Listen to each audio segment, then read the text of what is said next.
शुरुआत होती है सुबह के वक्त से। एना के पिता जेन उसे जगाता है क्योंकि वो बाहर जाने के लिए बहुत ज्यादा एक्साइटेड था। वो अपनी मॉम से कहता है, चलो ना बाहर चलें, मुझे स्विमिंग करनी है। एना उसे समझाती है, आज नहीं, आज उसे भी काम जाना है और जेन को भी स्कूल जाना है।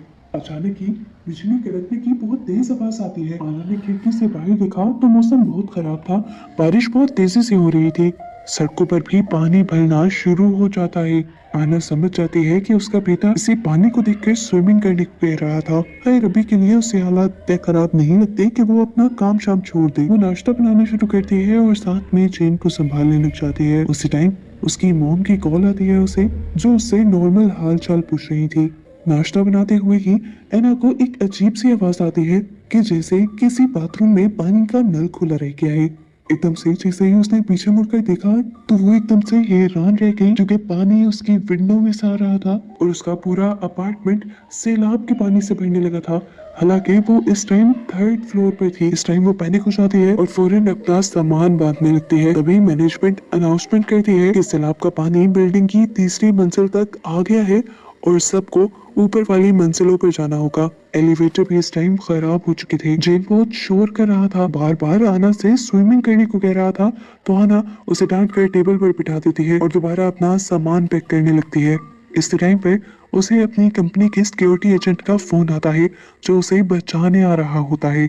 वो उसे फोन पर कहता है, वक्त जाया मत करो और फौरन ऊपर जाओ। अचानक ही बिल्डिंग की लाइट चली जाती है और इस कॉल और उसके बाद लाइट जाने की वजह से एना और भी ज्यादा पैनिक करने लग जाती है।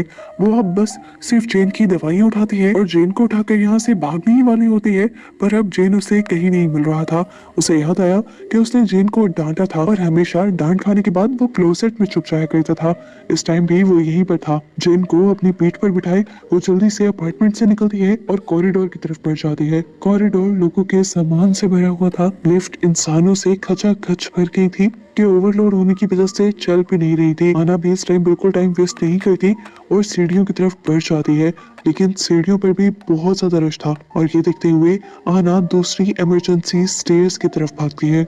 वो तेजी से ऊपर जाना शुरू करती है और नीचे की तरफ देखती है कि सैलाब का हाल बहुत ज्यादा बुरा हो गया है और पानी तेजी से ऊपर की तरफ बढ़ रहा है। 2 फ्लोर्स ऊपर चढ़ने के बाद उसे आगे से रास्ता बंद मिलता है। आना कोशिश करती है ऊपर चढ़ने की, लेकिन पानी में लाशों को देखकर डर जाती है। वो वापस नीचे आती है तो उसे वहां वही सिक्योरिटी एजेंट मिलता है जो उसे ढूंढ रहा था।